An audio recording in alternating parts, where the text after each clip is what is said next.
Монгол хэл 4-р анги. Өнөөдрийн хичээлээр бүгдээрээ балархай ашгийн зөөлрөх үүргээ баттгах давтнаа. За дараах дасгалыг ажиглаарай.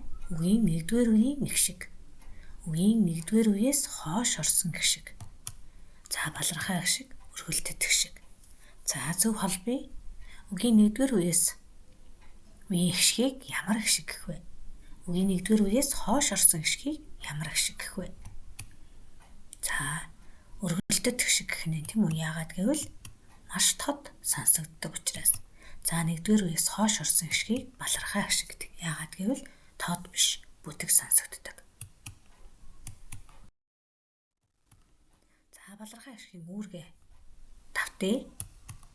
За балархай ашиг нь 3 үүрэгтэй байдаг тийм ээ. 1-р ялгах, 2-р ихшигжүүлэх, 3-р зөөлрүүлэх үүрэгтэй байдаг. За ялгах ашгийг бол бид нэр ин гээгүүлэгч, г гээгүүлэгч, үйл үгийнхээ оноос нэрийг ялгана гэж үздсэн байгаа тийм ээ. За ихшигжүүлэх үүргийг болохоор ихшигт гээгүүлэгчдэр ихшигт гээгүүлэгчийг нэмэхэд ихшигжүүлдэг. Заримдаг гээгүүлэгчийн дараа ихшигт гээгүүлэгч орвол ихшигжүүлдэг. Заримдгийн дараа заримдаг орвол ихшигжүүлдэг. Үгийн дунд орсон жишийн дараах богино ихшгийг ихшигжүүлэх үүрэгтэй гэж үздсэн байна. За зөөлрүүлэх үүргийг бол дан зөөлрсөн, давхар зөөлрсөн гэдэг 2 үүрэгтэй байдаг. За цэгийн оронд и зөөлний тэмдэг 2-ын аль тохирохыг нөхөж и ихшиг ямар үүрэгтэй орсныг нь ярилццгаая. За савх гэдэг үгэн дээр зөөлний тэмдэг орох уу? И орох уу? За үгүй бодож хэлээрэй. Савх гэхүү, савх гэхүү, зах гэхүү, зах. За зор гэдэг яраас аль нь тохирох вэ хүүхдүүдээ? За шалгая.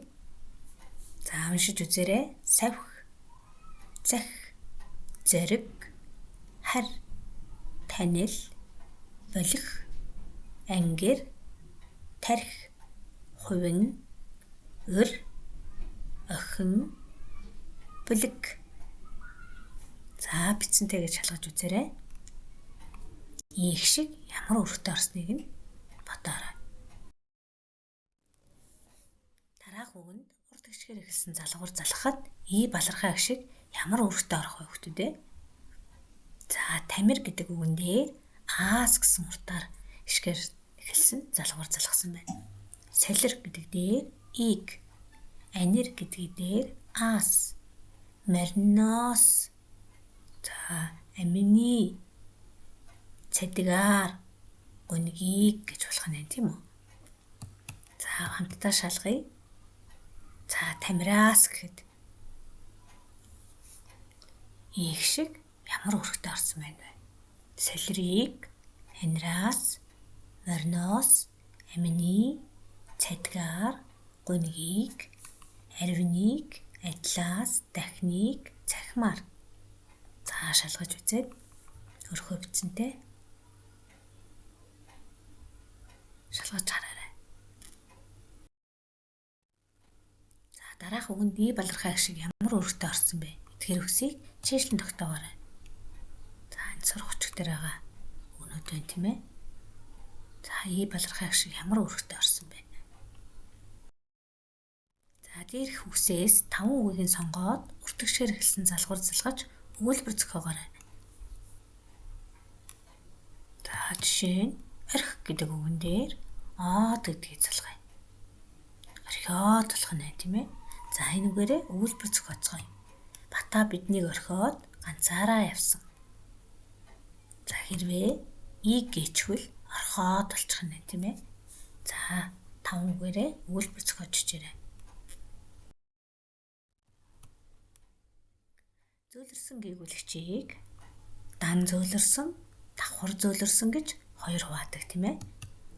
За дан зөөлрсөн гэхээрээ анир, ахин гэдэг бичсэнтэй адилхан. За давхар зөөлрсөн гэхээрээ 2 гээгүүлэгчийн араас и ихшиг орсон байдаг тийм ээ. Анги, тарих. Тэгэхээр ингээ, эрхээ 2 давхраараа зөөлрсөн гэсэн үг байна.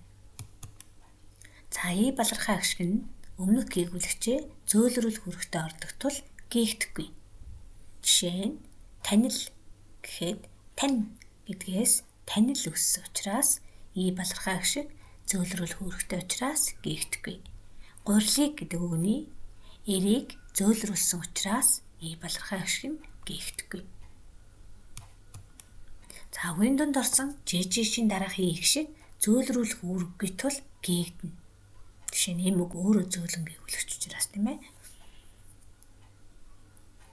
За жишээ нь жүжиг гэдэг дээр ээр гэсэн уртгшгээр эхэлсэн залгуур залгавал и балархай агшиг нь зөөлрүүлэх үүрэггүй учраас гээгдэнэ. Бүжиг гэдэг дээр эс гэсэн залгуурыг залгахад и балархай агшиг нь гээгдэнэ. Шижир гэдэг дээр и гэдгийг залгахад и балархай агшиг нь гээгдэнэ. Дараах төвөр үйлбэрийг уншаад дан зөөлрсөн, давхар зөөлрсөн гэвлэгтэй үгсийг нь ялгаж бичээрэй. Урин салхи сэвэлзэн горхины бяцхан хүрхрээ шууган урсан зуны айгам халуун үдэш байлаа. Түмэн бодисыг хувиран хувьсахыг судалдаг шинжлэх ухааныг биолог гэнэ. Зарим ургамал цэцгээ өдөр дэлгдэг байхад зарим нь өдөржин цэцгээ хонхиж байснаа үдэш дэлгдэг гэнэ. За дан зөөлрсөн, давхар зөөлрсөн үгсийг ялгаж бичээрэй хүүхдүүдээ.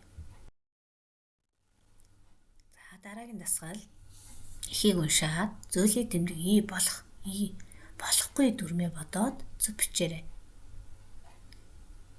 Санаагаа илэрхийлэх чадвар.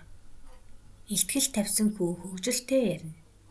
Хүүгийн яриа хүнд сонирхолтой. Түүнийг ярих бүр хүүхдүүд инээлтэнэ.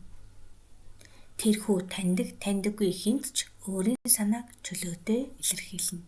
Энэ бол маш чухал чадвар. Хүнтэй ярихдаа биеэ хит баривал сайн ярьж чадахгүй болно.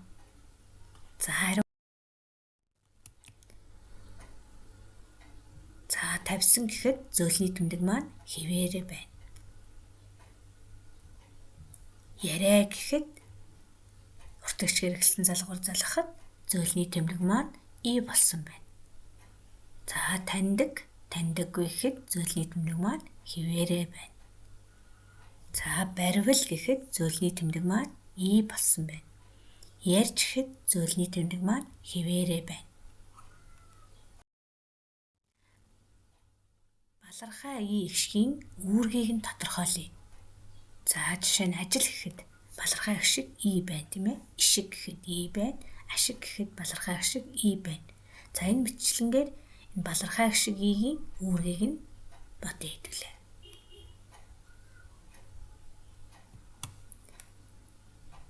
За жишээ нь балархай и ихшгийн ялгах үүргээр орсон үг байна хүүхдүүдээ. За зөөлрүүлэх үүргээр орсон үг байна уу? Ихшигжүүлэх үүргээр орсон үг байна уу? За тэгэхээр бүгдээрээ үгийн дунд орсон жишийн дараах и ихшигжүүлэх үүргээр орно гэж утсан байгаа тийм ээ. За тэгэхээр ялгах үүрэг байхгүй, зөөлрүүлэх үүрэг байхгүй, бүгд ихшигжүүлэх үүргээр орсон байна. За үйл үгийн хийг гээгүүлэгчийн өмнө орсон ихшиг нь цэгийн оронд нөхөж бичиг бүгдээрээ ямар үүрэгтэй хэдвүлээ? Тий ялгах үүрэгтэй учраас яахгүй бай. Гээгдэхгүй. Зөөлрүүлэх үүргээр орсон балархай агшиг нь гээгдэхгүй тийм ээ. Ихшигжүүлэх үүргээр орсон балархай агшиг нь нэг үүрэгтэй байвал гээгдэнэ. Хоёр үүрэгтэй байвал гээгдэхгүй. За энэ дүрмээ санаарай. Өнөөдрийн хичээлийг анхааралтай үзсэнд баярлалаа. Хичээлээ сайн давтаарай.